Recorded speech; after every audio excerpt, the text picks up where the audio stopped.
Okay. Hi, everyone. I hope you're all doing well today. Since Ashraf is at the airport, I'll be taking over the introduction this session. Please join me in welcoming Jose, who will be giving us the session today. Jose is a technical sound designer and game audio programmer with more than 10 years of experience. He's worked in different areas of video game audio. Some of his projects are Teenage Mutant Ninja Turtles, Killer Clowns from Outer Space, and he's also worked on Netflix's Money Heist. I'm very excited for today's session. We'll be talking about grabbing work overseas, building an online presence, and insights on working in game audio. You know how it goes. Please feel free to type up any questions you may have in the chat, and we'll address them at the end. Jose, thank you so much, and the floor is yours. Right. Thank you, Gina, for having me here. Super excited to be with all of you. So everybody can hear me well, right? All good? Let me just check. All Yes, I hear you. right. All right. Cool. So, um, the name of this talk is "You Don't Need a Visa," and it's actually about how to make a career in game audio without leaving your country. All this was born with when I met Ashraf back in LA in December. We were surprised how people from our regions were having the same struggles, even though we are so far away. Um, so it's very exciting to me to be sharing this with all of you, and pretty impressive that the things that we have built here and we have learned here can be applied to people from other parts of the world. So yeah, thank you for having me here. Hope to see your questions, help you out with anything you need. And yeah, let's keep going. So yeah, about me. As Gina already told, I'm Jose Angulo. That's my name. I was born and raised in Colombia. I live here in Colombia. It's actually 7:30 a.m. right now. Uh, and Here there is not such a big industry of video games as you would say, like there is on LA, on Vancouver, on even in Brazil, which is also in the region. Um, but we are a growing industry, as I assume um, it is the same in your region.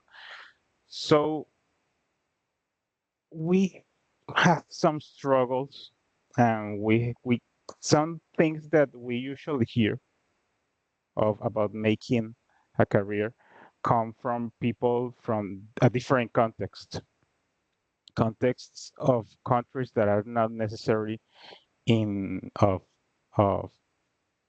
countries that are in development, hmm, where there's not such a big industry.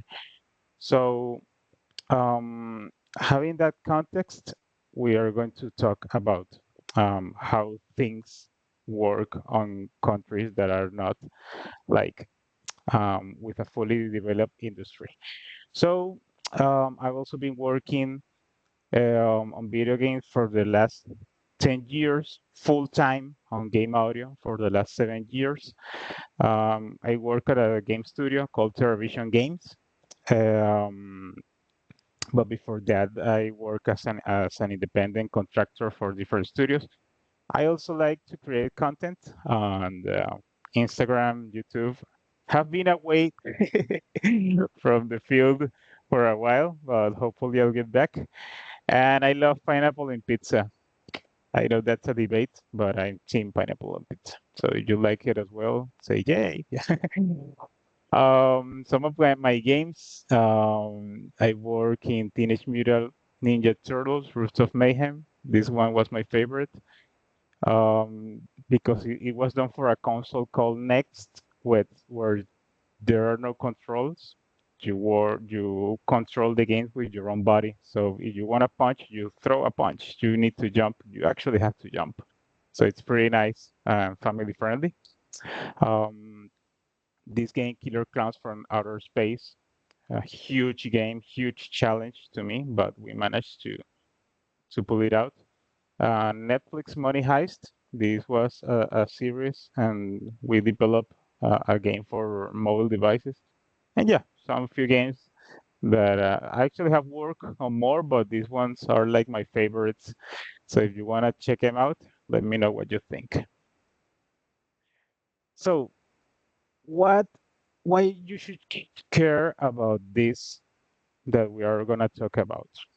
Right now, there is like an uncertainty in the games industry. We hear about layoffs, we hear about projects being canceled. It's one of those phases of the big cycle of life where things like move and you don't really know what's going to happen next. Um,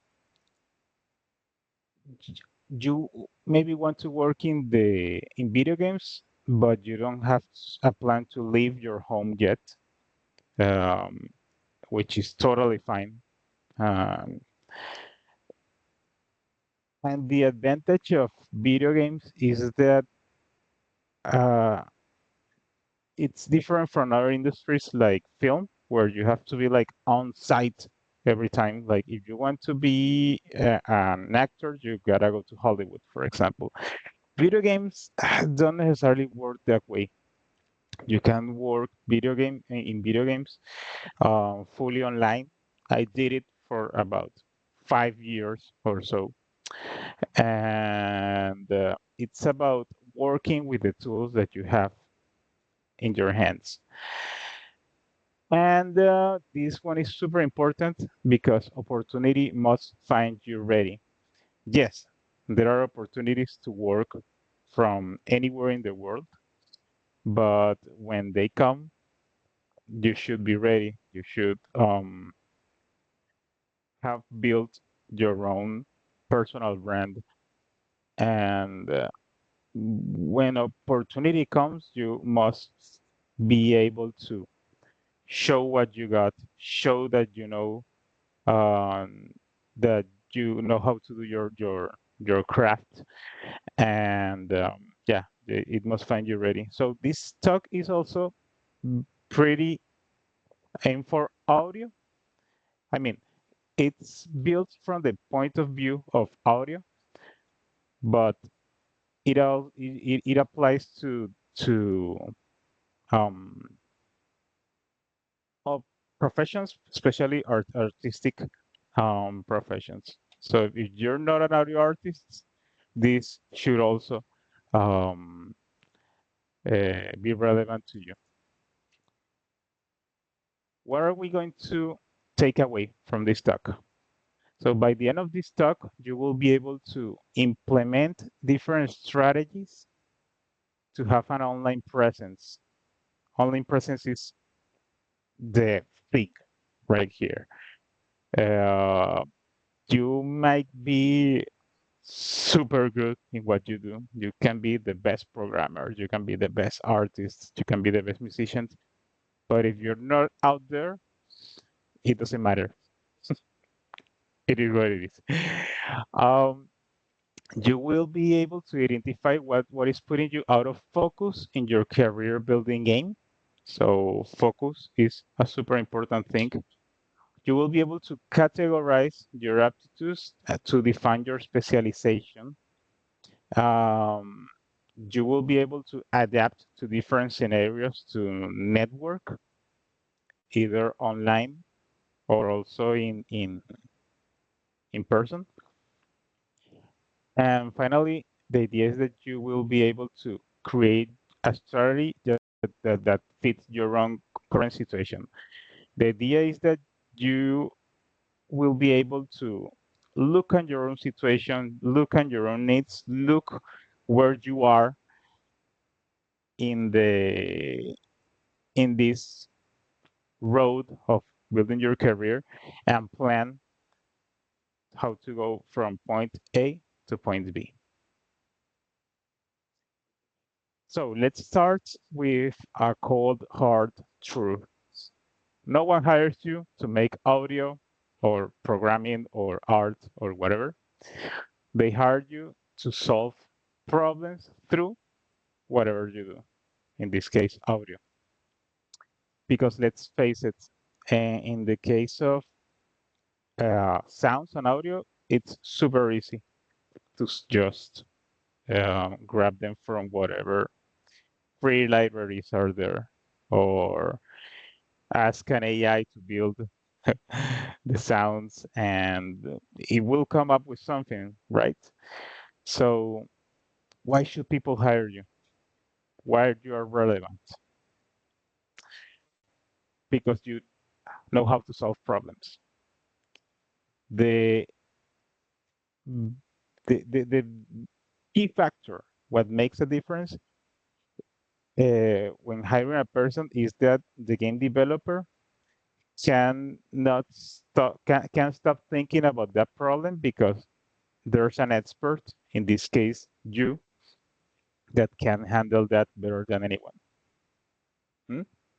So keep that in mind. We are not just providing a service. We're not just a factory of assets. We have to solve problems for our clients, and we have to show that we know how to solve those. So finding your focus. We're going to go through its talk and grab different achievements. This one is called the unshaken because nothing can take you out of your focus. I want you to ask a question. How many hats do you wear? Probably there are too many. um, when you go to the art school in the faculty of music and you learn many things, you learn to play different styles of music. You maybe learn to play different instruments. You maybe learn um, different crafts in music like orchestration, composition, arrangements. And then you start seeing this phenomenon where musicians start to be like too generalists with their stuff. For example, this is something that is seen very often. So this person is Lalo. This is his LinkedIn profile, and Lalo claims that he is an orchestrator, session musician, composer for film, TV, and video games, orchestral director, copyist, and teacher. Really? It gets you thinking, really? Like, just being an orchestrator is something that takes a lifetime to master. So how can you claim that you are an orchestrator and such a musician and composer of activity? It makes sense in order to grab like tiny jobs that don't require too much expertise. But right now, we are in a world of specialists. Um, the world is moving at such a fast pace. Like, like now the buzzword is AI, for example. And if you see what AI was a year ago from what it's right now, if you compare the it has gone like very far in very small moments in a small time. Um, and that requires that we adapt as well on how the world changes, and that means getting specialized in something. So don't be like Lalo. You gotta pick a path and be the expert on that. We'll get through that in a few. But how? You may be asking. Like there are many options. Uh, you like to if you're an artist, you like to draw. Maybe you're good at concept. Maybe you're also like 3D modeling. Maybe you also like rigging. Like, how do I choose what is my path if maybe you like everything? Or maybe you just don't know. Hmm? This is a concept that really changed my life and really changed how I see um, things and really helped me to find what I was meant to do. And it's called the Ikigai. Has anyone heard about this? You can react with a thumbs up so I know how much to get into this. Um, and Ikigai is a Japanese concept that is ages old and that has adapted into it has been adapted for our modern times. So it's basically the intersection of what you love, what you're good at, what you can be paid for, and what the world needs. Once you can find something where all of these are checked, you find your ikigai, which translates basically to uh, a reason for waking up on the mornings. Hmm.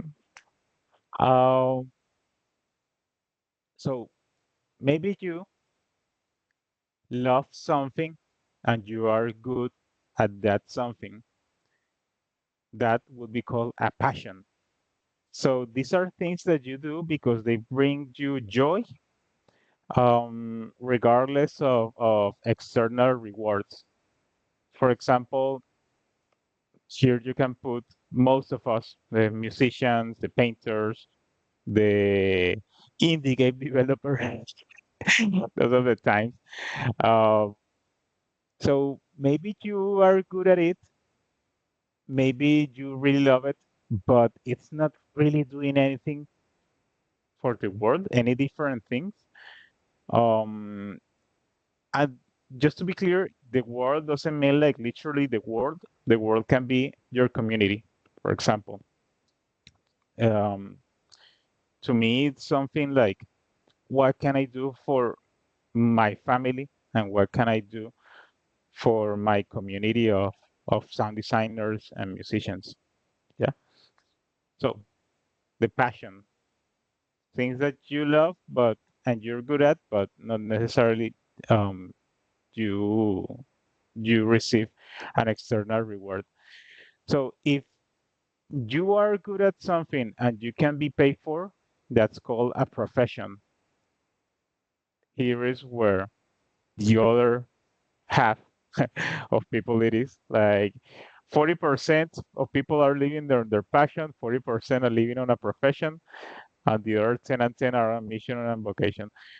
Totally legit numbers. I didn't came up with those right now. Week. So um here you have your typical 9 to 5 people that work as an accountant, for example, as a lawyer. I mean, not all, but it's very common that people work on something just to be paid for it, but they don't necessarily love it. They don't necessarily feel that it's doing anything for for the world other than for themselves. Um, and this is your typical 9 to 5. This is what your parents want you to do.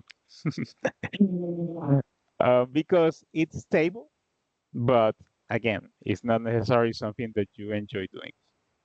Um, what the world needs, and you can also be paid for, can be called a vocation. Um, s- that vocations are also things that the market supports, and they can be lucrative as well, but they don't necessarily feel meaningful or exciting, right? So doctors, for example, can be here. Um, lawyers as well. Lawyers also help people. Like people really needs them, but mm, it can get empty at at times. Um, and what the world needs and what you love can be a mission. So teachers, social workers, um, people that go on rural areas to help the people that maybe don't have easy access to education or health. It it is often fulfilling, but sometimes underpaid or exhausting. So I want you to take a moment to see where you are right now regarding of your work. Are you living on a passion? Are you living on a mission? Are you living on a vocation? Are you living on a profession? How can you tell? So if you are really loving what you do and you are good at it, maybe you are passion, maybe you are also being paid for it, which is awesome. But you have to think, how do you make it your mission, and how can you make it your vocation? Um, when I was starting at this, I was definitely living on a passion. mm. I was good at making music and I really loved it, but I I wasn't getting paid for it, at least not as I should. Um, then I made it my profession. I started actually charging for what I did, and then I made it my vocation and my mission when I started learning and actually sharing what I learned with others. For example, on this tech. So being here is this part of my own ikigai. So I decided that I wanted to be the best sound designer possible and to help others to make a career because I saw that there was a big problem in art schools that they are actually showing people how to do their craft, their art, but they are not showing people how to make a living out of what they do. And that's how this idea came through about um, speaking and sharing about different strategies to make artists and probably anyone else helping them out to achieve their goals regarding their careers. So that is what gets me up in the mornings. Hmm? My ikigai. This is a really hard process. I'm oversimplifying it right now, big, but you really need a lot of soul searching to really see and find what you like and what can be your own ikigai. So feel free to screenshot this or just search it out on Google. And I want you to ponder on this, sit on this, and it's a living document. it can change from time to time. Maybe you are going one way, but halfway you decide that you're going want to go other way. It's totally fine. It's totally normal. And once you find it, start working on it. Um, when I started out, I was working on a book company, and that that was good because it helped me like pay the bills. And when I was not at the when I was not selling books, I was creating music. I was updating my portfolio. I was studying. I was getting better, so I could achieve this.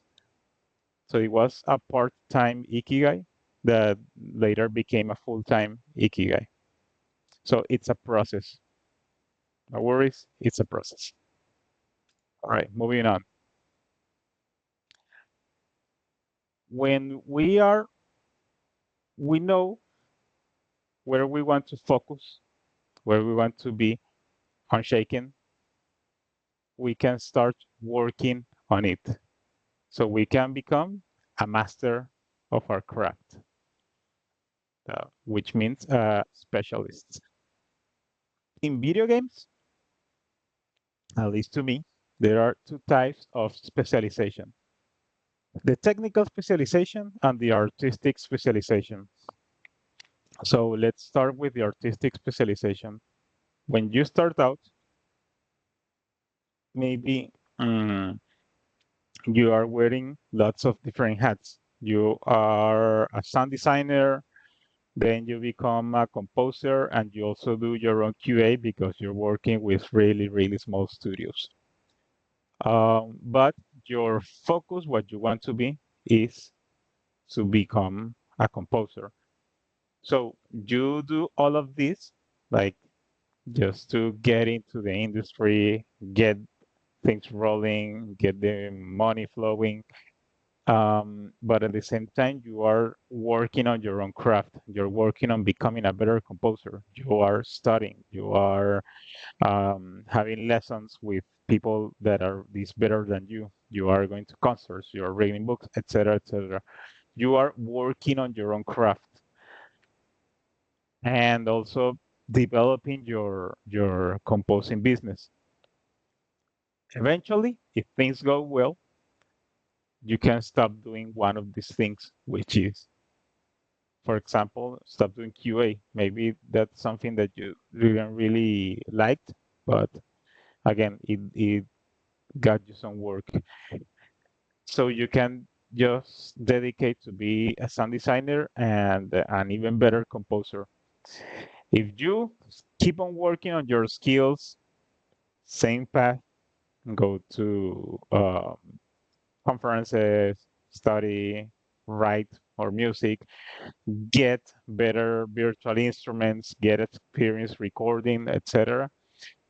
You can maybe stop doing sound design and dedicate 100% to being a composer. So these are your Austin Wintory's, your Winifred Phillips, your Wilbur Rodgers, people that only dedicate their lives to writing music because they are exceptional in what they do. They're great on what they do. But that comes with a price, right? You like really have to work into it to be on that level. So this is what I call artistic specialization. But there's also the technical specialization. Maybe you start out as a sound designer. You are making sounds. Maybe you are also writing music and doing QA, but for the sake of clarity, let's stick with sound designer. Um, and as you are a sound designer, you get interested in the technical stuff. So you start working with middlewares, you start implementing your own audio in Unreal or Unity or whatever. You learn about um, sounds about different implementation techniques. You grab books. Let me show you this book. These books are just an example of working on on on your own craft. Um, this one is called Game Out Implementation by Richard Stevens, and this is to create um, synthesizers with C++. So you start working on your own craft and getting better on the tech side of things, and you can be called yourself a sound designer, a technical sound designer. If you move forward through that path, maybe you're not doing so much sound design. Maybe you are just writing code, writing systems, debugging. You are hyper focused on programming with audio. So you can become an audio programmer. So started on the fully artistic side and move all the way through the fully technical side. That's the technical specialization. Which one you like? Which one you think suits you better? This is super specific for video games because video games are basically software that we create. So this may not apply for other areas, but for video games, at least to me, I like to put it in these two scenarios. In the um, different like sizes of companies or the industry, you may find yourself doing one or two or different roles. This specialization depends on the industry, the state of the industry that you're working on, and as the companies grow, they need more specialists. So when you are on a very indie side, let's say when you're working with a solo developer, for example, you are the audio person. End of the story. You are the person that makes the music, makes the sound effects, makes the QA, etc. Whatever is needed with audio, you are the person. Doesn't matter what. You cast voices, maybe you record your own voice for dialogues, which is a whole different world. Um, and as the studios get bigger, more on the AAA side, things start to get more specialized. Um, then you can become what we saw earlier, sound designer, composer, or QA. On bigger studios, you start to see these types of roles, like technical sound designer, the technical composer, which is a composer that can also implement the music on middlewares most of the time. And on big studios, you start to see these positions, audio programmer, audio specialists on engines. Like we have a person on Battlefield, that game. There are people that just work on making the sounds for guns, gunshots. We have an audio engineer that only works making gunshot sounds, for example, for vehicles, on racing games, etc. Localization is something that is often seen on bigger stage on bigger studios than on smaller studios. So for the games industry of countries like ours, we may be on this part. Hmm? If there are no like AAA studios in your region, we may be like we may be aiming to work on this between stage 2 and stage 3, which is totally fine. Um, AAA doesn't mean better, and I think that it's overrated, honestly, uh, because it's a different world. It's very corporate. You saw the story of the people of Expedition 33, that game, where the team basically it's a team that got out of Ubisoft to escape or the corporate BS. And I saw an interview from the game creator and director, the studio director, and he put it in what was? He said something like, if we had to make this game at Ubisoft, this game would have taken 10 years to develop because of all the corporate stuff. So, yes, we can wear many hats, but at least make them combine, make them match.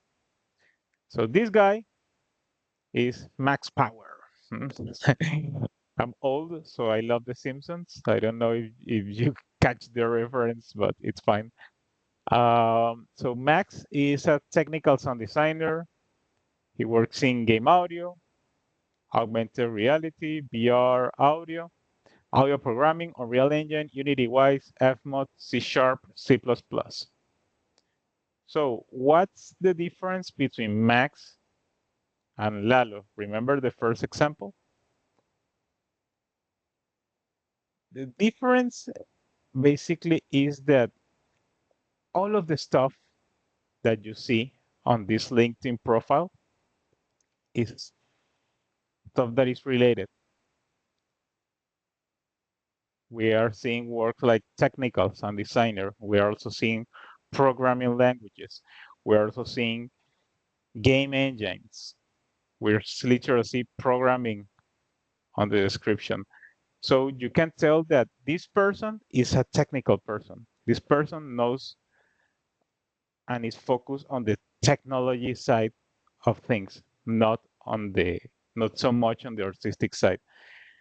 So if I have the need for a person that has to create sounds, but also have to be hands on the game engine to implement it. And I have these two persons. One is Lalo that says like, "Hey, I don't know, Gina. I'm Lalo. I work at games. I like to write music, sound design. I also can write music on different genres like rock, punk, salsa, whatever, etc., etc. I do this, I do that, I do that." And then this guy, Max, he approaches the same person and says, "Hey, I'm Max. I'm a sound designer who also loves working with technology and audio programming, etc." Who is the person going to hire? The generalist or the specialist? Probably the specialist. Probably.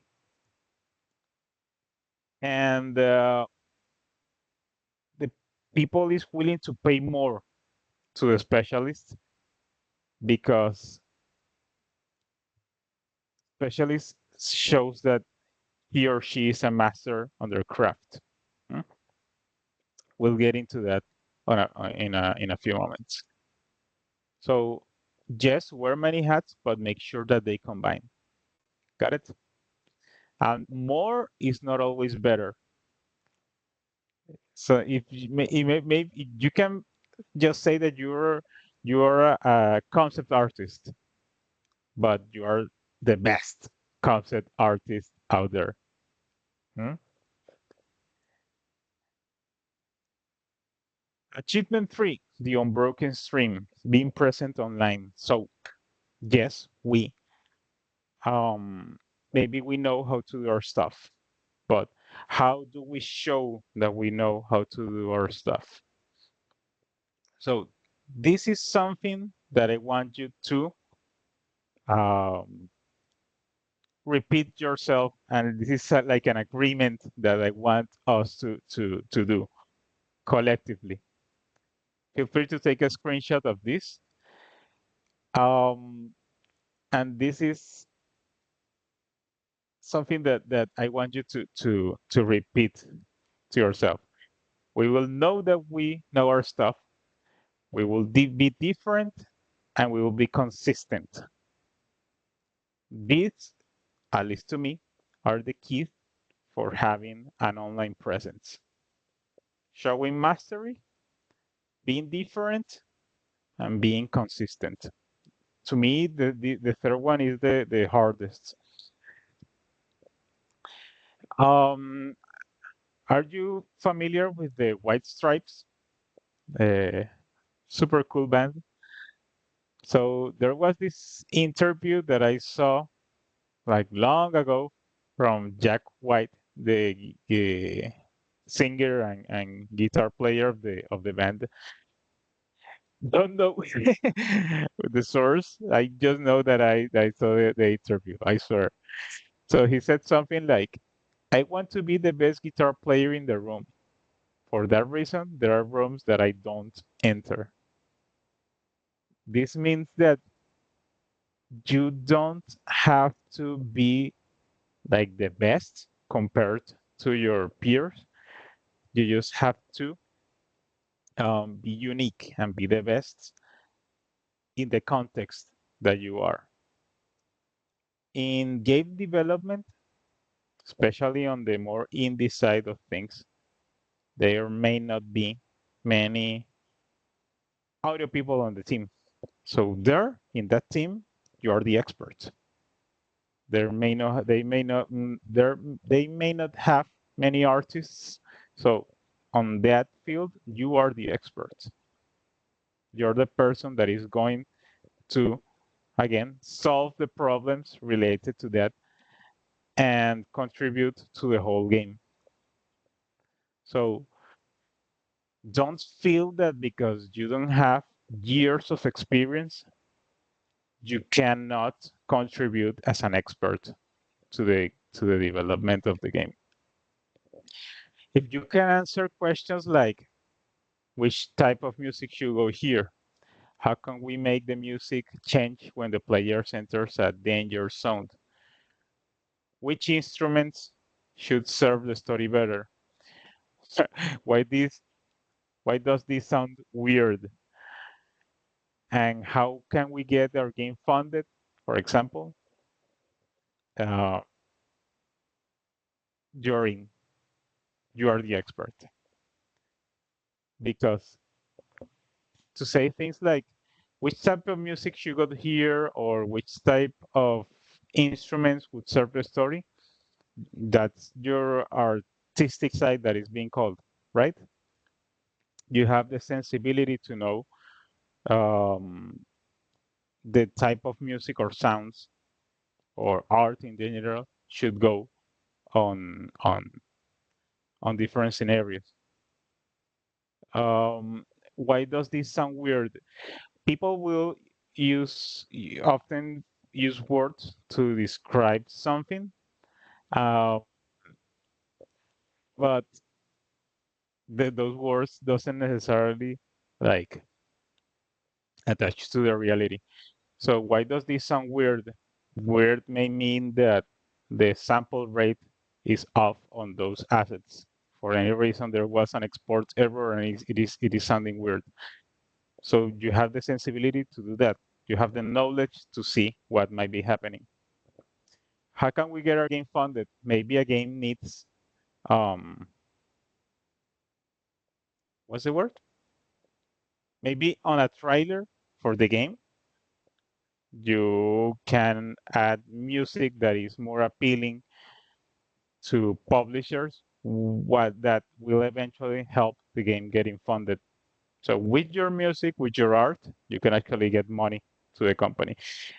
If you say that to a developer, you are getting that job for sure. Differentiation. Differentiation creates a style. Differentiation makes you memorable. And at the end of the day, differentiation will bring more jobs to the table. It's not again, it's not about being the best of the best. It's not about being um, able to do many things, but it is about being different, making you suitable for a specific type of work that is your ikigai, what we discussed before. Here are some case studies of people that have um, achieved differentiation and have made a career through differentiation. So this is Brian Michael Fuller, super sweet guy, really great person, and he has built a career working on meta sounds in Unreal Engine. If any studio in the world needs something regarding meta sounds, probably they will reach out to him.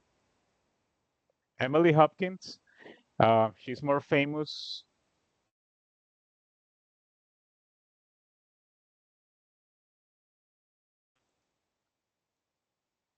I was muted for a while, not sure why. Anyway, so um, Emily, she has she has made a career through YouTube, but she also has worked in video games. And if you see her style of music, it's really unique. She plays the harp, but that doesn't sound like a harp at all. And this guy, he known as Disaster Piece, and he has such a signature sound. He has achieved a very, very, very far artistic specialization that you he has a style where you can hear his music and know that he was the composer just by listening to the music. Hmm? I wouldn't call him to write an orchestral score, but if I know that my game needs the music that is resembling of his style, I will probably reach out to him. Consistency. Um, this is a study from a company called Meltwater. They do an annual um, study about the state of the internet and how people is behaving on the internet. What are they doing right now? So this is from February of 2025, and this is the primary source of information that people use when researching brands on the internet. In this case, we have to think about ourselves as brand. Um, the concept of personal brand, this applies here. So if you see people over the age of 65, on their 50s, usually stick to search engines. But if you see social networks, as people get younger, social network starts to become more relevant to the point where people from 25 to 34, 50% and 51% are using social networks to research about someone. And people on the games industry, at least on the indie side, are usually on this uh, age. So what does this mean? that in order to have an online presence, we have to have a presence in social networks. And social networks, you call it TikTok, Instagram, whatever, are a consistency game. Um, Maybe there is people that uploads very, very, very bad content, but they are consistent with it. So the algorithm push them forward. It's a reality. But no worries. It's not about having tons of followers or becoming viral. You don't have to do the silly dances on TikTok. It's about showing that you know your craft and have an unique style. But how, you may be asking? Maybe you feel old for that. Maybe you don't have time. Maybe you don't have money to hire someone to help you out. I think that we have to get away from the caveman syndrome. What is this? Let's say that you enter the music school, and at the first day of the semester, you get a piece to work on. So you get a piece, your teacher tells you, so um, Jose, you're going to work on Bach's first concerto in D minor for violin, whatever. So you grab your music sheet, you grab your violin and get into your room to practice, practice, practice. Nobody knows about you because you're practicing. Then 6 months later, you come out of your cave, do your presentation, and go back to your cave. This is good for the artistic um, uh, enlightenment, I guess, but that this would be a terrible strategy for social media. Imagine if someone, that is what we usually do, um, only posts every 6, 8 months when we have something really good prepared. That's not sustainable, not on the social media. So what do we do? This is a quote from Austin Kleon from a book called Show Your Work. And it goes like this: by letting go of our egos and sharing our process, we allow for the possibility of people having an ongoing connection with us and our work. What is this? Think of sharing your process. Think not just think of sharing the results. Huge difference. Huge, huge, huge difference. When we start thinking on when we were in a mindset of process sharing instead of results sharing, things start to go north because we suddenly have tons of things to share. And what is sharing process? For example, you can think about sharing a podcast. Hmm? Um, so what is the process of doing this or doing that?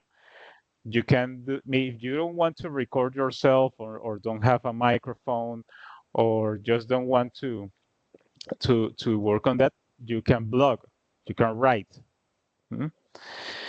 You can live stream. I used to do this, and I can tell this got me many, many, many works, because game audio is a mystery for developers. And when I live stream and when I talk to the audience, a small audience but meaningful audience, um, that made a difference.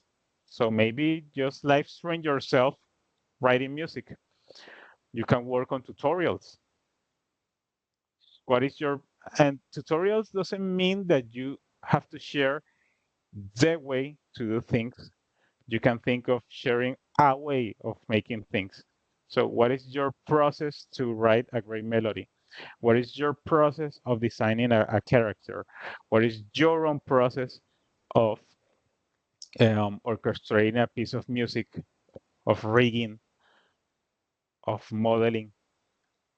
How do you program a dynamic music system. It's your way to do it. Mm. And it's a process based mindset, not a results based mindset. Of course, the results can come later. You can share your results, but everything shouldn't revolve around the results.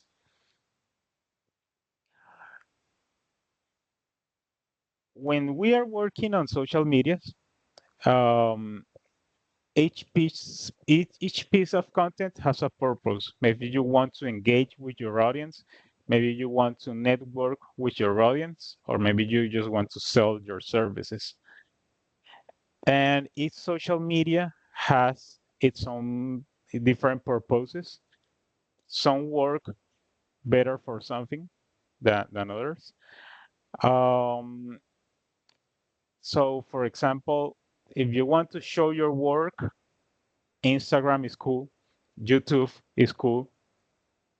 YouTube, I wouldn't say that it's good for engaging with people. Instagram, yeah, it does.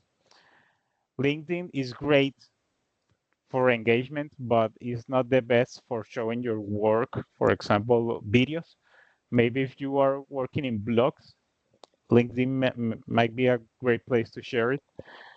Um, TikTok is crap, basically. Yeah, because yeah, TikTok is like very, very, very trendy. It's based on trends. So like I think that you have to tailor your content and adapt your content in such a way that is hard for an artist to actually find something meaningful there. Mm, Personal opinion. I really like to like my what I do is that I like to share my stuff on YouTube and engage with people on LinkedIn. Mm. And also be realistic. Don't think that you being a solopreneur can be consistent on every social platform every day. Pick one. Just pick one and see how it goes. If you feel that you can be consistent on one social platform and then also do another, do it. But you don't have to be everywhere. I'll take that burden out of you. You don't have to be on every social platform. So be realistic. It's better to be consistent and post every other day or every week on Instagram that post every month on each of these. So let's look at some examples. Probably I won't be able to hear this, but if you're not hearing, let me know. So let's see a piece of content and let's see what might be the purpose and who it might be aimed for.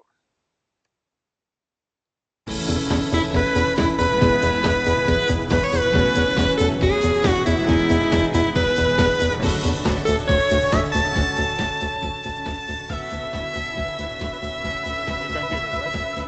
If not, let me know.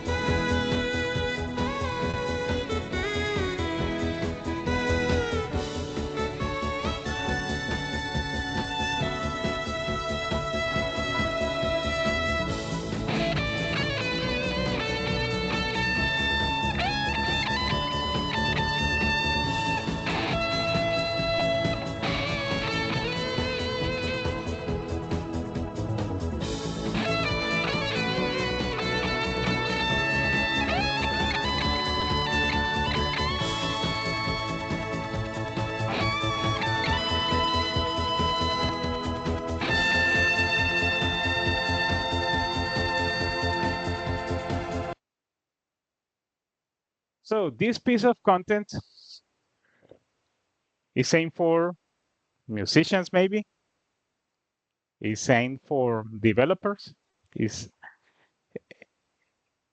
it is definitely something that is more meant to engage and entertain than something that is meant to teach. Hmm? So we can say that the purpose is engagement and it's aimed for a general public. Let's contrast it with this other piece. Reto para conseguir trabajo haciendo música y audio para videojuegos. Para este reto deberás contactar a 3 desarrolladores. Right, I just realized that is in Spanish. That's basically me teaching how to do this that it's me teach talking about the topics of this talk. Okay, so practice your Spanish with me. Reto para conseguir trabajo haciendo que hicieron y a ti te sirvió de inspiración. El networking verdadero busca hacer relaciones verdaderas, busca que haya ese feeling entre las personas. Cuéntanos cómo te va en nuestro canal de Discord que está. So it's a video of myself talking about networking. What is the purpose? Again, to engage with the audience, but also to show expertise, but it is not aimed for game developers. It is aimed for other musicians. Hmm? Again, different targets. Different targets and different purposes require different types of content. Another example.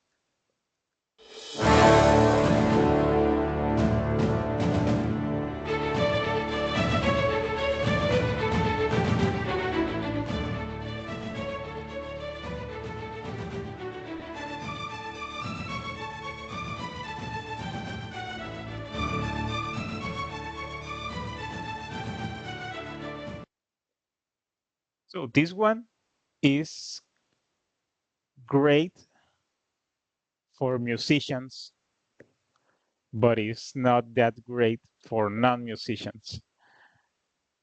It is very different to have a screen capture of your software that showing yourself playing the instrument of the music. This is engaging for musicians and non-musicians.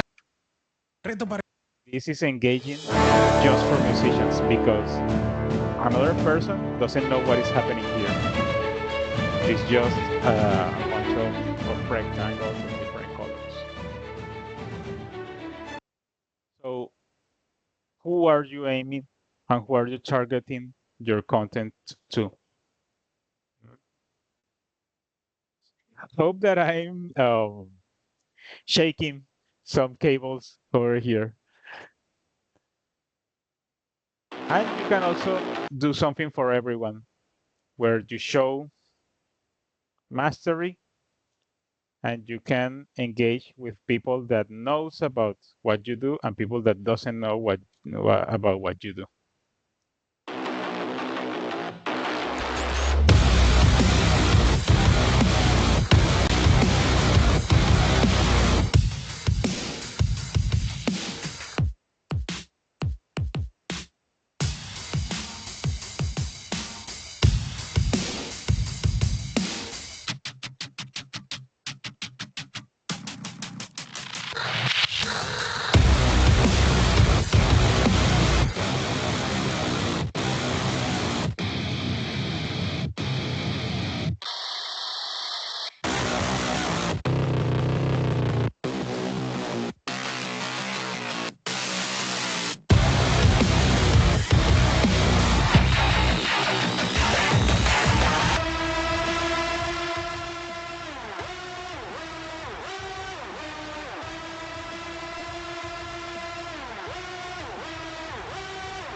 So this is from Doom Eternal and from the great Mick Gordon. And that video is basically something for everyone. Great music, great editing, great. Um, he shows actual music theory. He shows captures of the DAW, but there's cinematography, to put it on some way. So it is entertaining. It also shows mastery, and it's engaging for different people. So who are you aiming for? Who are you speaking to? Achievement four, the master of charisma. So networking the right way. So far, we have spoken about building an online presence, building your own brand, showing that you can do what you can do. But how do we land that job? So networking is not, can I have a job? Networking is about having a human moment with people. Worst thing that you can do is go to a networking event or cold cold emailing someone asking for something. You don't ask until you have given at least twice. Um, these are 7 networking tips by Amir Sabat. He's like the game jobs guy over there. And you should follow him on LinkedIn. He is always shares like very insightful things. And here are 7 things that he believes that are very important for networking.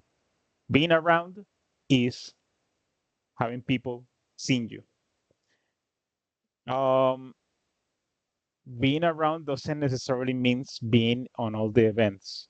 It doesn't necessarily be means being like physically on GDC or physically on GameStop or physically at the Game Awards. Being around is also being active on Discord, for example, being active on social media, being active on the different online places where you can interact with your colleagues and developers, trying to help people.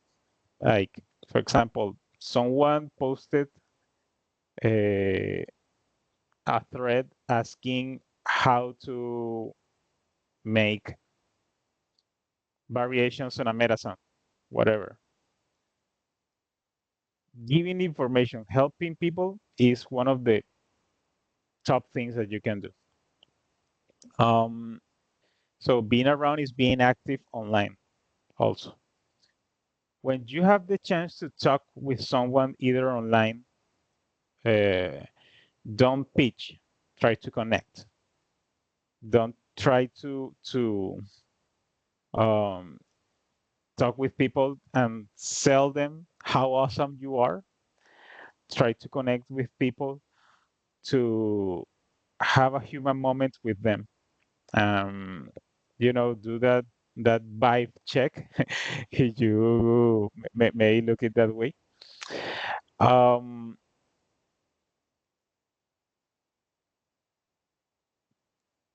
because you have to build trust first before you land a job. If people trust you, the opportunity will come. Um, Try to look sideways, not up.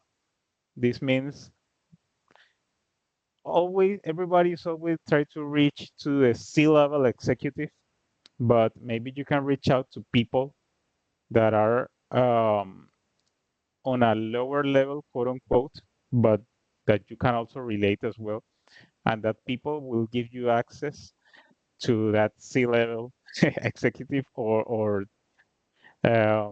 be the person that can recommend you for the job. Um, Next is following up like a human. Like don't just copy and paste.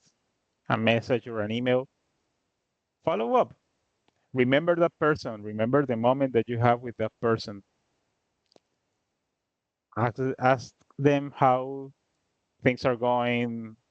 Maybe ask questions. That's nice, but make sure that feels human. You have to give before you get. Don't go asking for things. Try um, to give, and giving can also mean giving a human moment with a person. Hmm? Say hi when there's nothing to gain. This one is often overlooked, but it's super powerful. If you met someone somewhere, just say hi. Send a message. Hey, I saw a golden retriever and I remember that you had one. How is he doing? Etc. Whatever. And don't just shoot your shot. That means don't just talk to someone and tell them, hey, can I have a job? That's not going to happen. That is the worst way to do things. So all of this can sum up into just be a nice person to be around. Don't go around asking for work. Go around trying to create relationships. And if there's that relationship, you're going to be the first person that pops up on the mind of that game developer that might be needing and your skills.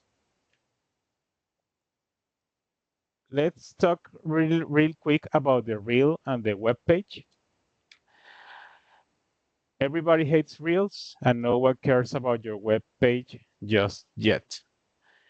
Um, why everybody hates reels? Because remember that um, let's say that you are a company that just posted uh, uh, an announcement to hire people that you're looking for a sound designer. That inbox of that company is going to be flooded with reels. And now there's a person that has to go through all of those reels trying to find the right candidate.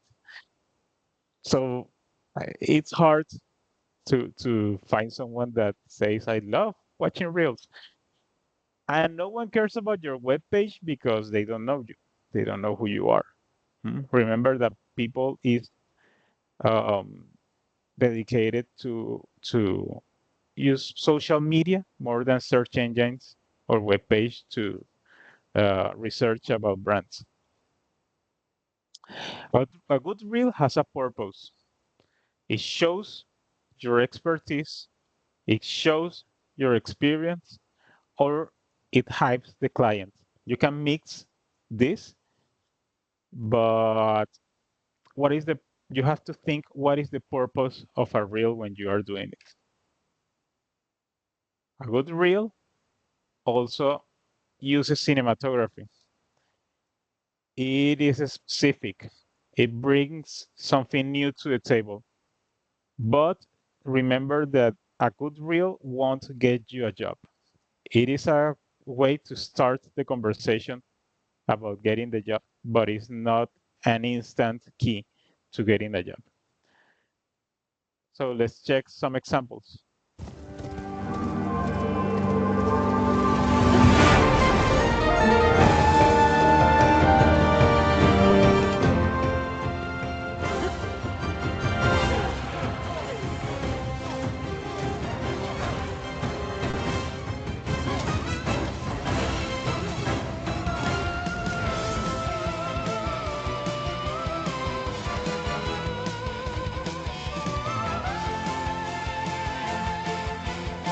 This is a reel of Gunther Brenner, a music reel. I'm running out of time, so I'm not going to stop too much here. But you can see that there is um, editing, the transitions are cool, and it's showing that this guy It's not over yet. is a great musician, basically, showing his expertise and showing his, but it is not showing his experience, because if you notice, most of these are, wow, sorry, most of these are just redesigns. He's working on games that have already been done. Uh, Shows expertise, but doesn't show experience. And there are these types of reels.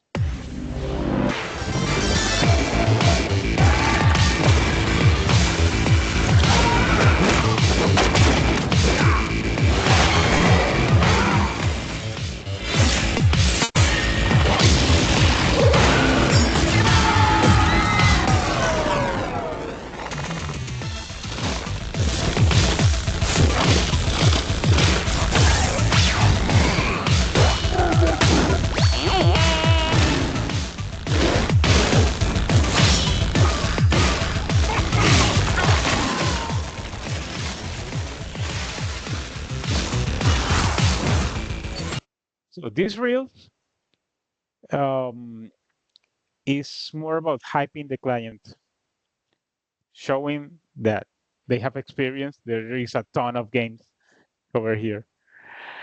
Um, and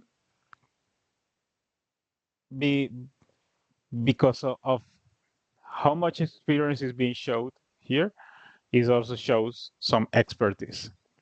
This is this reel is the first thing that you see when you go on that website, the of Power Up Audio. The idea is to show the client that they have experience, and basically have the client super hyped. It's not about showing the sound design. I think it's more obvious when you notice that um, there's music through the whole reel. It's more like a showcase than a reel. The web page is used to showcase your work the way you want, and it's designed to provide an experience to the client. Provide an experience. Um, and again, social networks are still um, over websites, if you notice here. So the website has become less relevant through the last years.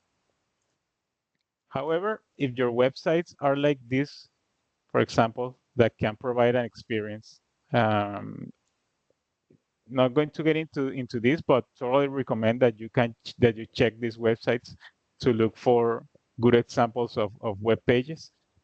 Um, it will add to your brand, because it is showing a message the way you want it, not the way that the social media tells you that you have to do it.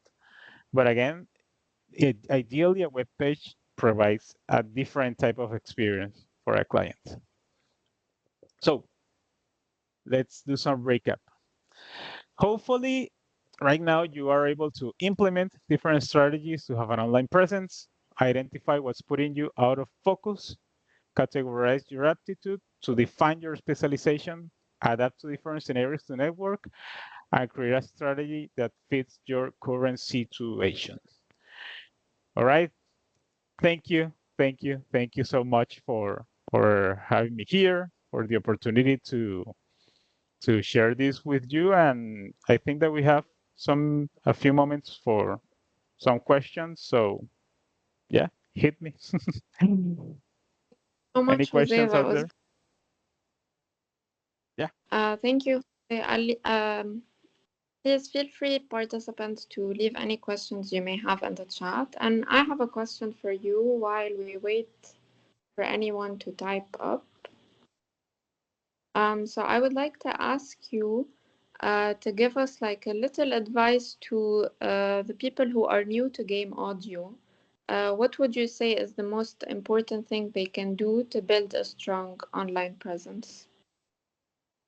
Um, Since our audience are relatively, some of them are beginners. okay. So if you're a beginner, um, the most important thing is to work on your craft, to build your skills, because it's still a competition out there. So building your skills based on what you have defined on your ikigai. Let's say that you say that you want to eventually be a mentor of your peers, your other game audio colleagues. Okay, what do you need to do? You need to grab experience. You need to be a better sound designer, or you need to be, you know, you need all the things that you need for that. So building your skills is key, and also take advantage of that journey. Like you can document the journey of how you are building your skills. There are some videos that are very wholesome.